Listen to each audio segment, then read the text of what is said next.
I'm joined today by Kristal High, who is the founder and editor-in-chief of Politic 365, and we're here today to talk about net neutrality, internet freedom.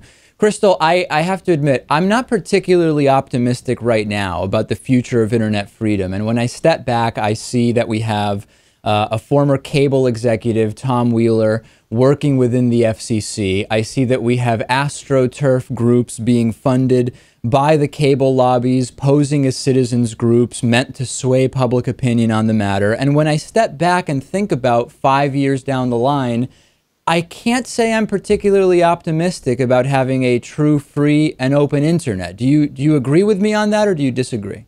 Yeah, I mean, honestly, I think you should be optimistic, because one of the things that we're finding now around the whole net neutrality discussion is that there's a lot of vocal participation by people on all sides of the issues. I'm generally inclined to believe that, there are certain principles that everybody would agree to, right? Nobody wants their content blocked.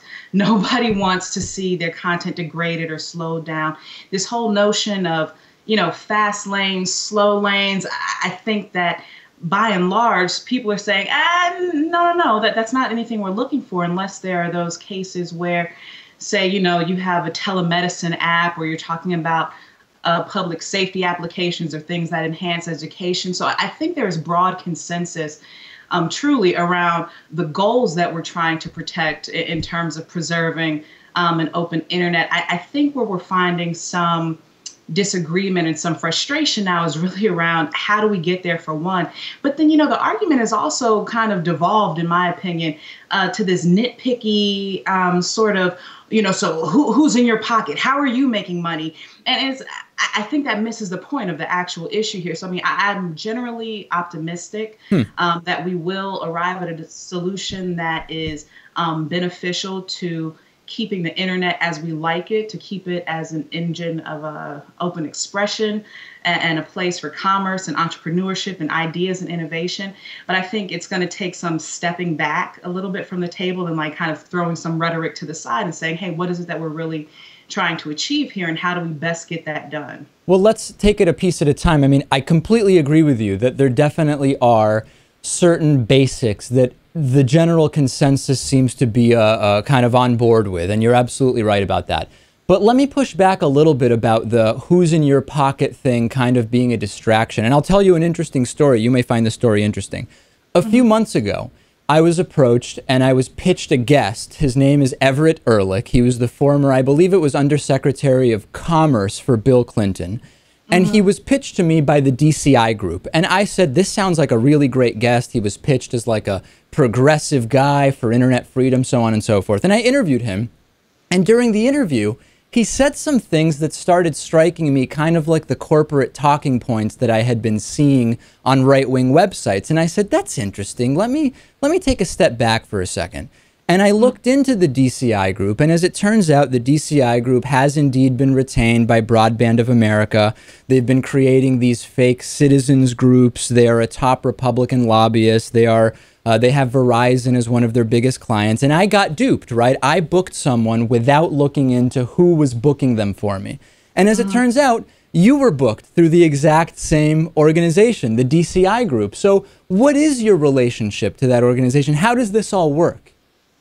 Yeah, I mean, I think the best way to describe it is that I'm someone who has, after I was in law school, and even prior to that, I've always had an interest in media and communications. It's been a platform that I think is, bar none, one of the best that we have to not only describe, what it is we want from our country, what it is we want for ourselves, but it's a platform that enables a lot, right? From ideas to commerce to anything like that. The internet is a platform, right? That you're saying the internet is this platform. Yeah, because I mean, if you think about media, period, right? It's kind of the bastion of free expression and ideas, but the internet overlays some really interesting nuances and aspects to everything, right? Because it does make sure that we have some broader opportunities for people who might not be able to get into the media through traditional routes. And so this has been a space that I've worked in and have developed a passion for over several years now. And I think whenever you have people, particularly people of color, who are willing to kind of speak out on issues that matter to them. You find different groups, whether it's DCI group or whatever, you know, I mean, there are PR firms all across the country that are working on both sides of the issues. No, I understand that, but you know, so yeah. I think it's. I totally understand that part, Kristal, but, you know, I mean, so you're African American, I'm Hispanic, you know, etc. But I don't know that that's really, in other words, when I step back, and I want to, since you brought up that you don't think who's in whose pocket is that important of an issue, I find it very interesting that one of the issues I mentioned, which is that there are these fake consumer groups and so-called pro-citizens groups that are really right-wing lobbyists sending people around, that's a real concern to me.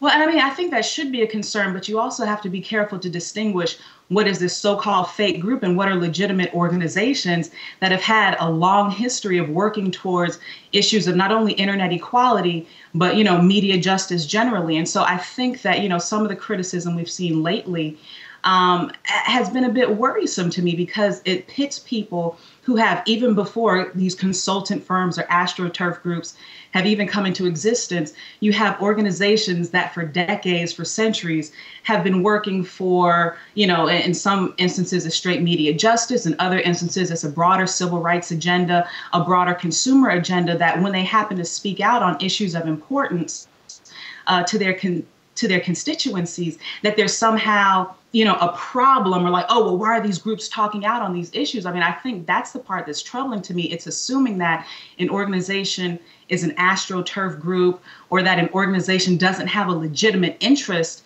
in the matter at hand just because of who might have pitched them or how you heard of the group or who supports an event. That's what I think is problematic to me. That may be the case, but when we step back, there's no question, right, that DCI has been retained by a cable lobbyist and has Verizon as a client. If you're getting paid by a cable lobbyist and one of the big companies that has a stake in this, wouldn't any reasonable person question whether that is going to be an organization that has the best interest of consumers in mind or of their clients, right? I mean, there's a fiduciary responsibility to the client. You would not deny that. Well, I would also like to think, though, that if people are out front talking about issues, if they're willing to put their reputations and their lives kind of on the line because, you know, they are being front and center, I would like to think that these are things that these people actually believe and they're not just being puppets. You know, but unfortunately, Kristal, the problem with that argument is the same argument we hear when we find out that pharmaceuticals pay doctors to talk about certain medications. And when you ask the doctor says, you know what? I wouldn't talk about this medication if I didn't think it was worthwhile anyway. And then the obvious question is, then why does somebody need to pay you, right? It's the exact same issue with the front groups around net neutrality, which is if these are the positions the individuals hold anyway, why does someone feel the need to pay them? Well, see, I don't think, and, you know, correct me if I'm wrong, maybe you have information and insight that I don't have, but from what I've seen, a lot of the organizations that are being called to the table aren't being paid to talk about an issue. They might get an event sponsorship for a program that's totally unrelated. So if you start talking about, you know, kind of corporate social responsibility, a corporation investing in the organizations that kind of represent people who are ultimately consumers of whatever said corporation does, that to me is something that's fundamentally different than saying, hey, I am paying you. Oh, I totally agree. I totally agree with you, which is kind of why I was going to the question of at the beginning of the interview to kind of circle back, which, and I think this is fascinating, by the way. What you said was you don't think that the issue of who's in whose pocket is that important. And you now said it may not necessarily be that people are getting paid. What is the relationship here, right? Because we know that DCI is paid by Broadband of America, the lobbyist. Are individuals like you and Everett Ehrlich, are you paid by DCI? No, I think you have to, you know, really consider what it is you're suggesting, you're asking there. You know, like if people are working on different issues, there could be say a consulting arrangement that's separate and apart from whatever it is people are advocating for. So I think you just have to look at that issue. So in other words, what you're saying is DCI may be paying you as a consultant, but they're not paying you for the media appearances or being a spokesperson, so to speak, for the point of view that their clients espouse. Right. I mean, everybody has some sort of different kind of business arrangement that they're looking to do, and people have different ways that they make their money, that they are, however they are. I happen to be a lawyer. I also happen to be, editor-in-chief of an online magazine.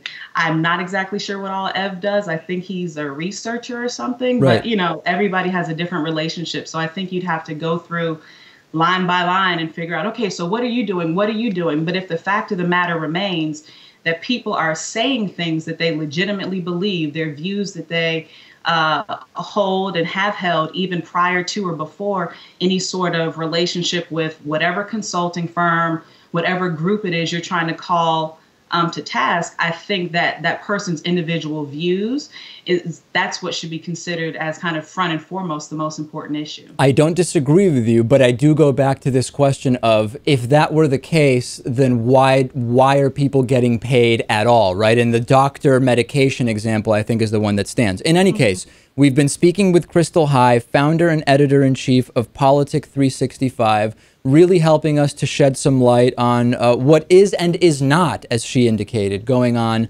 behind the scenes when it comes to the net neutrality discussion. Kristal, really a pleasure having you on. Thanks so much for having me, man.